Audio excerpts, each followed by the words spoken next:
Hola, ¿qué tal? ¿Cómo están todos? Gusto saludarlos. Soy Bricio Moreno, oncólogo médico en el ISSSTE Regional de León y vamos a hablar de experiencia de la vida real en el ISSSTE sobre casos de cáncer de cabeza y cuello. Esto es un poco de declaración de conflictos de interés. Y bueno, esta diapositiva es la estadística de Colobocan en el 2020 en nuestro país. Y como podemos ver, cáncer de cabeza y cuello en nuestro país, si bien no es una de las neoplasias que tiene los números más altos en incidencia, en muertes, en prevalencia. Aquí podemos ver subrayado cáncer de cavidad oral, de laringe, de orofaringe, de hipofaringe. Sin embargo, es un padecimiento que también vemos frecuentemente en nuestra consulta y por eso vale la pena que hablemos un poquito sobre esta neoplasia. Es importante que les comente que estos datos de Globocan son más bien estimaciones. Les recuerdo que México no tiene un registro nacional de cáncer hoy en día de manera oficial.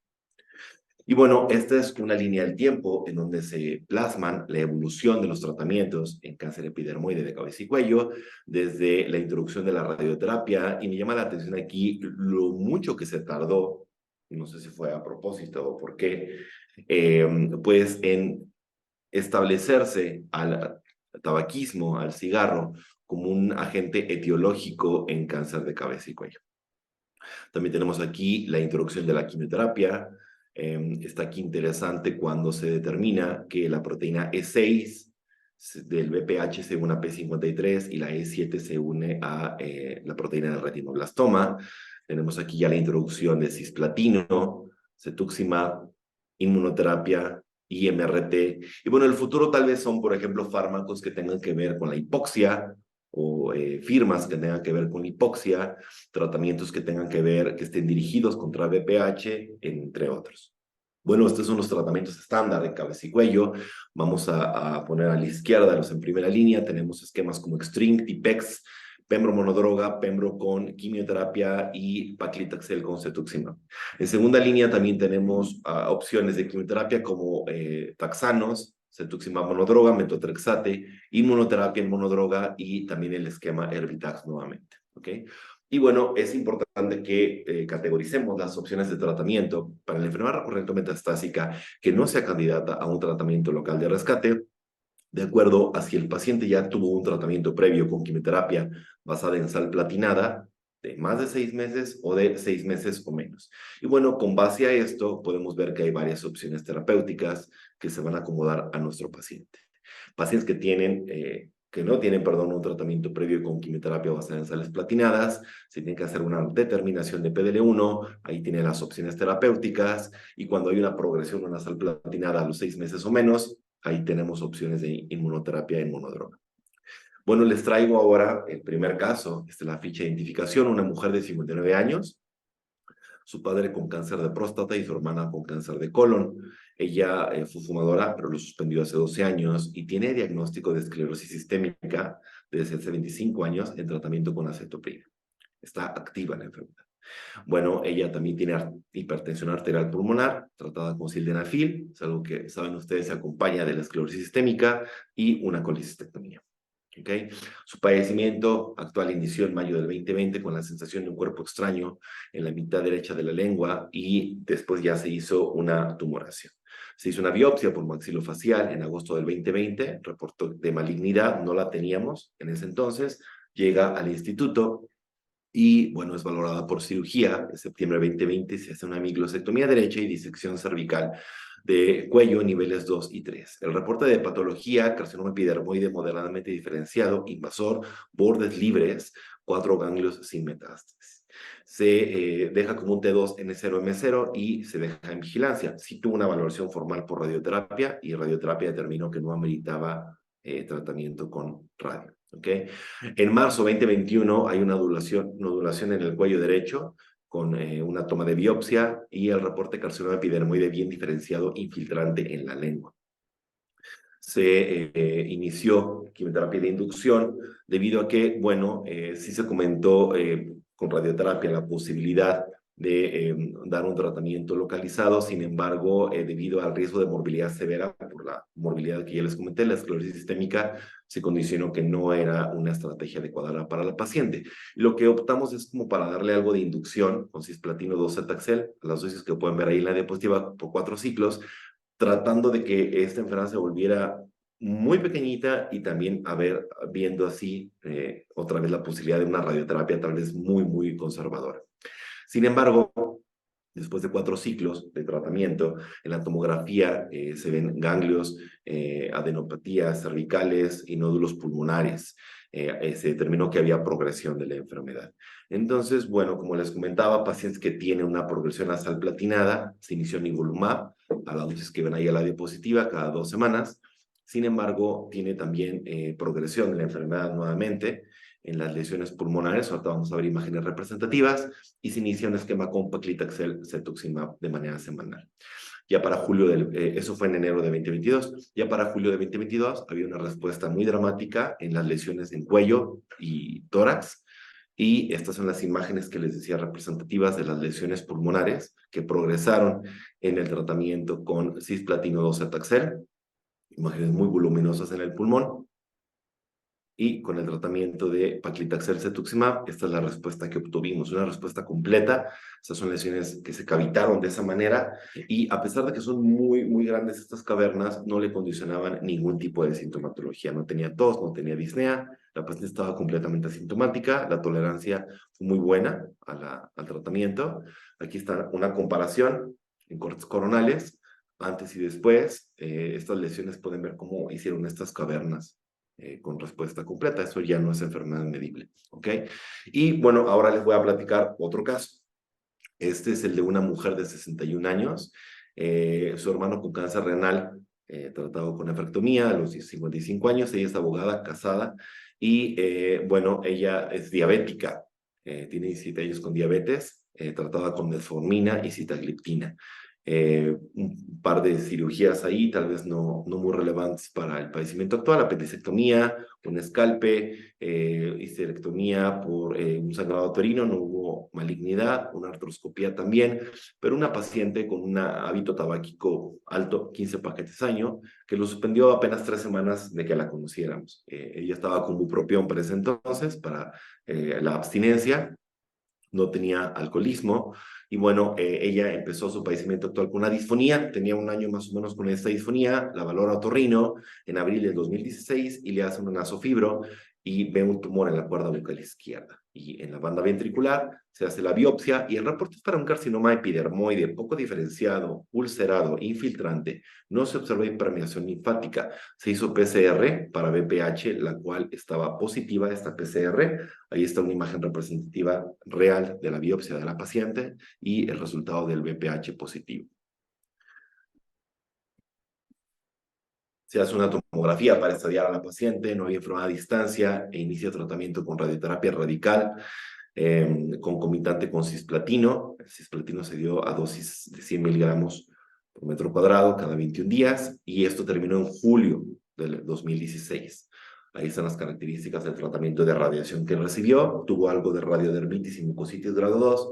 El problema es que en enero de 2017, a los 6 meses, otra vez disfonía grave, fatiga, hiporexia, pérdida ponderal hasta 10 kilos, y había ganglios bilaterales en el cuello. Aquí su ECOG ya no era muy bueno, era de 2, había perdido 10 kilos, les comentaba. Ya cuando hacemos una tomografía, hay enfermedad medible en la laringe de 40 por 33 milímetros, una lesión medible en un ganglio del nivel 1, derecho de 23 por 19, nódulos pulmonares, ganglios en el nivel 2, derecho, 3, derecho y 1 izquierdo. Se etapifica como una etapa clínica 4C por la versión 8 de la JCC. Estas son imágenes representativas. Ahí pueden ver la laringe completamente tomada. Nuevamente cortes coronales, completamente tomada ahí la laringe. Prácticamente la columna de aire se pierde. Ese ganglio de los que les comentaba, ese tiene 23 por 19 centímetros y una de las lesiones pulmonares. Ella no tenía, ya les decía, un muy buen ECOG, y a los 6 meses de haber recibido cisplatino optamos por iniciar cetuximab paclitaxel también de manera semanal. Tuvo algo de rash, tuvo algo de una erupción cutánea grado 2, tratada con hidrocortisona tópica, y algo de fatiga grado 1. En mayo de 2007 ya tenía mejoría muy importante de su disfonía y en junio del 2017 ya no se palpaban los ganglios. La disfonía ya era muy leve para ese entonces. Y aquí está la respuesta parcial. Pueden comparar cómo está ahora la laringe. Aquí hay un grosor de 7 milímetros. Y ya para noviembre de 2017 una respuesta muy, muy dramática. Ahí está ya completamente abierta la vía aérea. Las lesiones pulmonares también tuvieron una respuesta completa. Ahí está nuevamente el cuello ya sin las lesiones ganglionares. Y bueno, para una tomografía de noviembre del 2017, es decir, 8 meses después de haber iniciado Erbitax, es decir, cetuximab con Pacli, ya tenía una respuesta completa. Bueno, conocemos que hay esquemas basados en cetuximab en primera línea. El primero de ellos, publicado por el doctor Vermorken en el New England Extreme.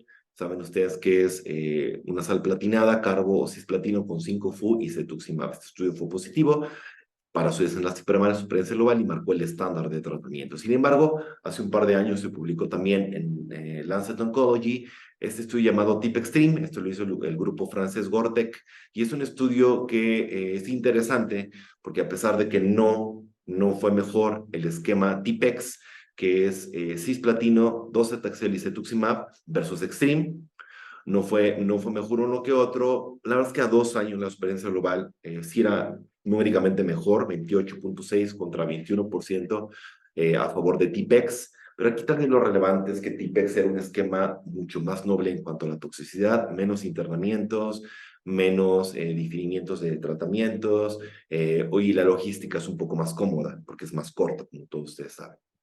Sin embargo, hay pacientes que a veces tal vez no vayan a tolerar un tratamiento de triplete, aunque sea TIPEX, y para eso existe información fase 2. Este es un estudio que se presentó ya, se publicó hace ya unos años por el doctor Hit del grupo español, y como pueden ver, valoraba la combinación de cetuximab y paclitaxel de manera semanal en cáncer de cáncer de cabeza y cuello, células escamosas, recurrente metastásico. Este esquema se le llamó Erbitax. Y bueno, esta es la información que se publicó en Annals en ese entonces, 46 pacientes que eran considerados que no iban a tener tal vez un beneficio significativo de un tratamiento con quimio basado en platino, tenían que tener un performance de más de 70 o 70, y bueno, ahí están las características de la población. Aquí tal vez lo interesante es que en verde les puse ahí las características basales, están los tratamientos que habían recibido previamente para el tumor primario. Un porcentaje importante habían tenido tratamiento de cirugía con radioterapia, otro tanto cirugía con quimiorradiación, otros pacientes con inducción seguido de quimiorradio. Y bueno, ahí está el tratamiento que recibe nuestra paciente, ¿no? Un tratamiento de quimiorradiación con cisplatino. Los resultados en cuanto a tasas de respuesta están ahí encerrados en rojo. Pueden ver que hay una respuesta objetiva de 54%, la verdad es que bastante alta, con respuestas completas en el 22% y parciales en el 33%. La toxicidad es algo tolerable, es un esquema más bien noble. Si hay un porcentaje importante, 24% de pacientes tuvieron una erupción acneiforme, seguido de astenia y neutropenia. A la derecha están las curvas de Kaplan-Meier para una supervivencia libre de progresión de 4.2 meses y supervivencia global de 8.1 meses, lo cual pues lo hace un esquema bastante atractivo. Recientemente, el mismo grupo español publicó hace unos meses información retrospectiva en un estudio no intervencional de 16 centros en España, bueno, que tenía la característica de tratar a todos los pacientes con ese esquema de paclitaxel cetuximab, a la manera semanal que ya dijimos. Y fíjense que este estudio reclutaba pacientes que tuvieron la histología confirmada, cáncer de cavidad oral, orofaringe, hipofaringe o laringe, y bueno, ellos tenían que tener criterios de inelegibilidad a quimioterapia basada en cisplatino. Ahí están los criterios por Blood de 2, eran la mayoría de los pacientes, la mitad de los pacientes, y el objetivo primario era valorar la supervivencia libre de progresión. También se quería valorar la tasa de respuesta objetiva, el beneficio clínico, el control de la enfermedad, la duración de la respuesta y la supervivencia global, así como la seguridad. Y bueno, a la izquierda les pongo las características basales de este estudio. Fueron 531 pacientes, la verdad es que un estudio bastante grande. Es información retrospectiva, pero es información también muy valiosa. Fíjense ahí, obviamente la gran mayoría de los pacientes son hombres. La mayoría de los tumores tenían un tumor originado en la cavidad oral, seguido de en la laringe, como la paciente que comentamos.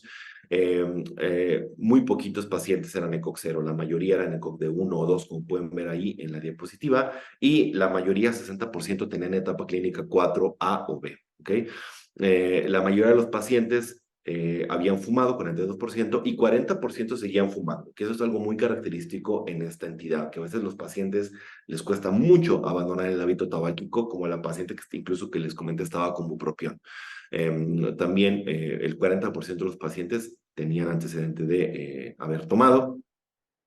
Y bueno, ahí están también los tratamientos previos. El 55% de los pacientes habían recibido cirugía y el 80% radioterapia, 62% quimio.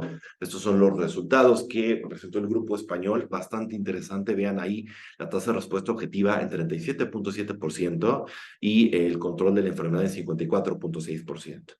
Tenemos también las curvas de Kaplan-Meier, una supervivencia libre de progresión de 4.5 meses, también bastante bien. Y lo interesante es cuando ves este desenlace desglosado por el tumor, el sitio primario del tumor, pueden ver que en la laringe se va hasta 10.1 meses, en orofaringe 7.7 meses y en cavidad oral 9.9 meses. También podemos ver abajo, para este mismo desenlace, los pacientes que eran poquitos, pero los pacientes que tenían ECOG de 0 tenían hasta 10.1 meses en este desenlace. Y en este caso, la inmunoterapia, que está en la curva de Kaplan-Meier de abajo a la derecha, se desempeñaba muy bien como tratamiento ulterior con 8.8 meses. Aquí tenemos graficado ahora la supervivencia global, 8.9 meses. También les va muy bien a los pacientes con ECOG de 0, con 18.6 meses, y el tratamiento ulterior también con inmunoterapia les va bastante bien, con casi 30 meses en supervivencia global.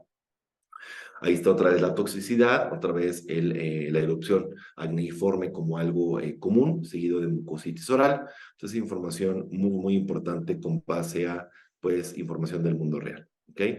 Este otro estudio me gustó, también se publicó este año, y lo traigo a colación para que vean lo que se puede hacer a veces con el trabajo en equipo. Es un estudio del mundo real, solamente de Galicia, de 9 hospitales del grupo de Galicia de cabeza y cuello, 75 pacientes que habían sido inelegibles para un tratamiento con sal platinada, tienen pues la entidad que estamos viendo ahorita en cuestión, y los trataron con básicamente paclitaxel y cetuximab. Ya no les voy a dar más, es un estudio muy similar, pero repito, o sea, Galicia es una comunidad autónoma que tiene 3 millones de habitantes. La ciudad más grande se llama Vigo y tiene 300,000 habitantes. Y vean la información tan valiosa que pueden hacer en algo chiquitito. Yo creo que en México, en el ISSSTE, podemos hacer cosas también interesantes, ¿no? Aquí están los desenlaces. Experiencia libre de progresión cuando se daba cetuximab, Pacli, que eran 50 pacientes en primera línea, 8.5 meses, y en segunda línea, que fueron 25 pacientes, 8.8 meses para este mismo desenlace. También la respuesta está interesante porque fíjense cuando dan en segunda línea, respuestas objetivas en 55%, control de la enfermedad en 85%, pero incluso se desempeña mejor en segunda línea que en primera línea. Entonces, bueno, es información del mundo real, pero también está interesante. Y este otro estudio me gustó, es un estudio fase 2, porque aquí había pacientes, 132 pacientes con cáncer metastásico recurrente, de esa entidad que estamos platicando, y les daban tratamiento con cisplatino, paclitaxel o cisplatino 5-FU, y dependiendo de la respuesta, si tenían respuesta completa o parcial, seguían en el mismo tratamiento que están acá, pero los pacientes que tenían progresión de la enfermedad, están en rojo, o los que tenían enfermedad estable, iban a un tratamiento con cisplatino, pero ahora les daban cetuximab. Y vean que aquí se desempeñó también muy bien esta estrategia, con respuestas objetivas en el 20% más o menos de los pacientes. Incluso tenían supervivencia libre de progresión aquellos que tenían enfermedad estable y que hicieron el switch de 4.9 meses y supervivencia global de 11.7 meses. Este estudio también se me hizo interesante para traérselos. Y ya por último, esta paciente, por ejemplo, que les comentaba, ¿qué le podemos dar a la progresión? Bueno, nada más les recuerdo básicamente el estudio fase 3, Checkmate 141, pacientes que ya habían tenido un tratamiento con platino. Esta paciente ya la había recibido, dijimos, a los 6 meses de la quimio radio. Aquí se determinaba la valoración también de BPH y se les daba nivolumab o la quimioterapia de elección de investigador. El objetivo primario, la supervivencia global, lo vamos a ver a continuación. Ahí están las características de la población. Otra vez, 80% fumadores, 80% ECOG 1, número de terapias sistémicas previas en 1 en el 44% y BPH positivo en el 26%. Aquí está la supervivencia global actualizada, 7.7 contra 3.3 meses a favor de Nivo, y la supervivencia libre de progresión a la derecha, algo similar, tasas de respuesta con nivolumab 13.3%, de las cuales 2.5 eran respuestas completas. El tiempo para responder es muy similar, como pueden ver aquí, cosa que a veces alguien podrá pensar, no es que si me urge respuesta, como la paciente que teníamos, mejor dale quimio. Aquí la verdad es que se tardaba lo mismo responder con inmunoterapia que con quimio, ¿ok? De este mismo estudio se hizo este análisis para expresión de PDL1, no hay una diferencia, perdón, aquí está para BPH, hay un beneficio para los dos subgrupos. Sin embargo, bueno, aquí tienen 9.9 meses para BPH positivo, 7.7 meses para BPH negativo con nivolumab, y esto es lo que les decía, PDL1, aquí también hay un beneficio independientemente de la expresión, pero también tenemos 8.8 meses de supervivencia global con expresión de PDL1 y los no expresores 6.5.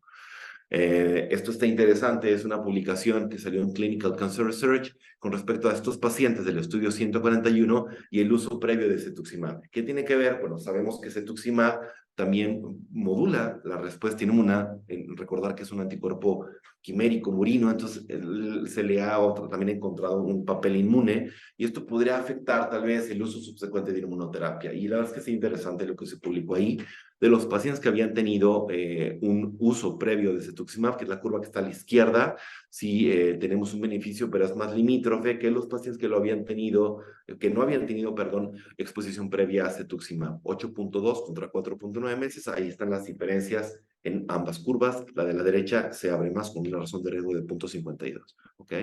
Y bueno, otro estudio similar, Kino 040, tenía las características de inclusión similares, es progresión después de un tratamiento con base a sal platinada, cáncer de cabeza y cuello, pero aquí era Pembro, el tratamiento que se estaba valorando por 2 años, o la quimio de elección del investigador.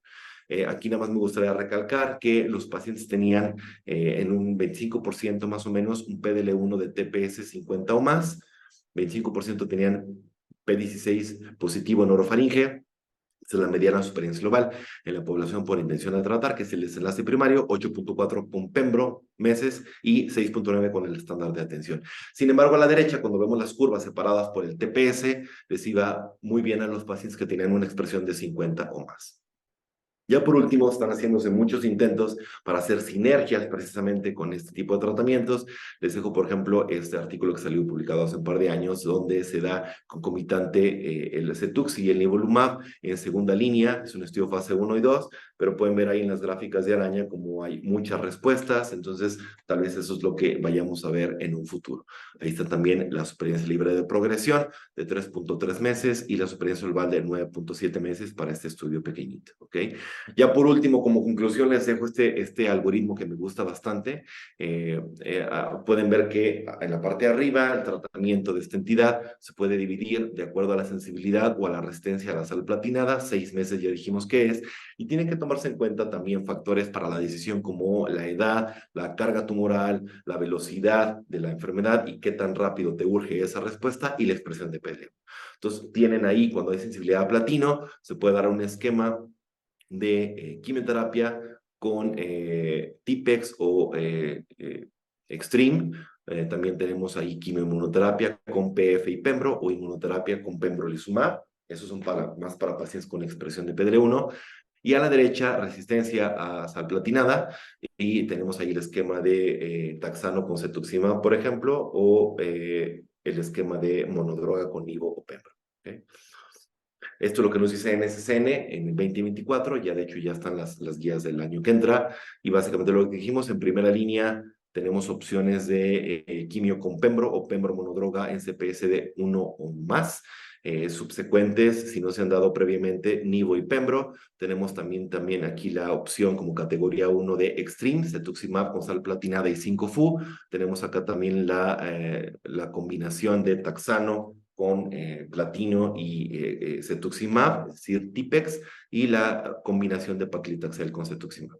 ESMO dice algo similar. La verdad es que ya no se los voy ya no voy a ser tan repetitivo. Nada más me gustaría pues aquí plasmar que el paciente que no tiene un antecedente de tratamiento de quimio con sal platinada e independientemente del nivel de PDL1, existen combinaciones de taxano con cetuximab. Aquí vienen las que ya estamos diciendo, no voy a ser repetitivo: pembro monodroga, pembro con quimio. Si tenemos, por ejemplo, un paciente que no ha recibido un esquema de quimioterapia durante los últimos 6 meses y es PDL1 negativo, nos pone como un estándar de atención extreme, y si es un paciente pretratado con sal platinada, pembro o nivo, y también nos pone la opción de taxano con cetuximab. El paciente que ya se trató con sal platinada en los últimos 6 meses, inmunoterapia, taxano con cetuximab también viene ahí. Y por último, recuerdo que este esquema de cetuximab, paclitaxel, lo empecé yo a usar mucho porque cuando platicaba con Alejandro Juárez, que en paz descanse, me decía que tenía muy buena experiencia con este esquema en el 20 de noviembre. Entonces lo empezamos a introducir en mi hospital, en León, y la verdad es que nos ha ido muy bien, como con ese par de casos que les comenté. Pues muchas gracias por su atención y les mando un saludo a todos.